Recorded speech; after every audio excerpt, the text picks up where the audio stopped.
আমি ইন্ডিয়াতে বেড়াতে গেছিলাম, গিয়ে একটা হাটে দেখছি যে এই যে এরম বড় বড় লেজ, হ্যাঁ, এক মুরব্বী 5টা মতো মাল ধরে আছে।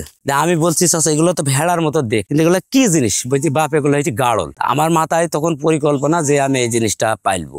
আমি তখন লাভের চিন্তা করিনি, আমার মাথায় একটাই চিন্তা যে আমি এটা নিয়ে এসে পাইলবো। তারপরে আমি বাড়ি এসে কিছুদিন পরে তখন আমাদের এইদিকে তার কাটা ছিল, তখন আমি এই দিক দিয়ে 21টা মতো গাড়ল নিয়েছিলাম। যে বর্ডার, এই যে আমাদের পাশে বর্ডার, এই বর্ডার দিয়ে আমি নিয়েছিলাম। তখন এত মানে ঝামেলা ছিল না বর্ডারে, তখন নিয়ে আসা যাইতে অ্যাভেলেবল। মানুষ দেখি বলতো যে এটা কি জিনিস, বিভিন্ন রকম বিভিন্ন জনা উপহাস করতো। তারপরে আল্লাহর রহমতে যখন মনে করেন যে এটার থেকে আস্তে আস্তে আমাদের চলাফেরাটা ভালো হয়, তখন মানুষ বলে না এটা ভালো একটা জিনিস, এটা ভালো একটা লাভজনক। যদি একটা মানুষের 30টা গাড়ল থাকে, যদি সে নিজে পরিচালনা করতে পারে, প্রতি মাসে সর্বনিম্ন 30,000 টাকা ইনকাম আসবে, কিন্তু নিজে পরিচালনা করতে হবে, দেখাশোনা করতে হবে। গাড়ল আপনার যদি কেউ কিনতে চায়, মনে করেন এরকম গাড়ল গুলা নিতে হবে।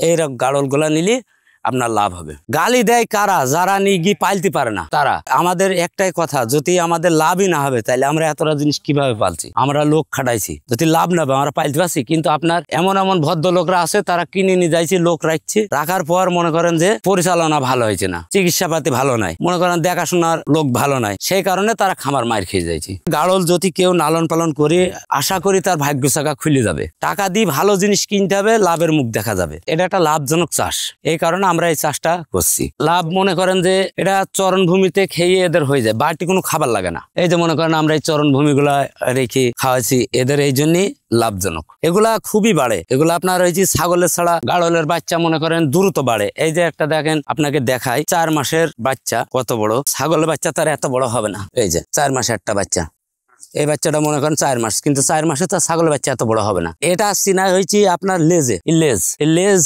বডি, এই কারণে গাড়ল চিনা উপায়। গাড়ল এগুলা আমাদের সর্বপ্রথম নিয়ে আসা ইন্ডিয়ার থেকে। যে এখন আমাদের এখান থেকে, আমাদের খামার থেকে তৈরি হয়েছে। এখন মনে করেন যে 200 মতো আছে মা গাড়ল। এর আগে মনে করেন 300 পিস ছিল। বাচ্চা কাচ্চা কিছু বেচা কিনা করে ফেলেছি। ঈদের সময় আপনার খাসিগুলা কাটান দিয়ে রাখি, ওই সময় বেচা কিনা করি। অনেক বয়স বলতে আপনার মনে করেন একটা গাড়ল সর্বনিম্ন যদি সুস্থ সবল গাড়ল থাকে এরকম, তাহলে 8 বছর বাচ্চা নেওয়া যাবে। বছরে এইগুলা দেয় 14 মাসে 2 বার। এগুলা একটা করে বাচ্চা হয়। আর এই যে হাই কোরাস গুলা, যাকে বলে আমরা হাই কোরাস, এই যে হাই কোরাসের এইগুলা 2টা করে বাচ্চা দেয়। এই যে এগুলা 6 মাস পর পর বাচ্চা দেয়। এই যে এটার 2টা বাচ্চা। এই বাচ্চাটার 10 দিন মতো বয়স। না গাড়ল নোংরা পানি হবে কেন? গাড়ল আপনার আমরা যেভাবে জানি, গাড়ল পরিষ্কার পরিচ্ছন্ন ভাবে থাকে। আমরা মাছার উপর রাখি, এই যে কত সুন্দর পরিষ্কার পরিচ্ছন্ন, দেখেন। একটু গোসল টোসল করে দিতে হবে, তাইলে এই জিনিসটা ভালো থাকবে। আর আমি যদি মনে করেন যে গোসল করালাম না, যত্ন নিলাম না, তাইলে তো সে নোংরা হবে। মূলত এদের সবুজ জাতীয় যত রকম ঘাস আছে সব খায়।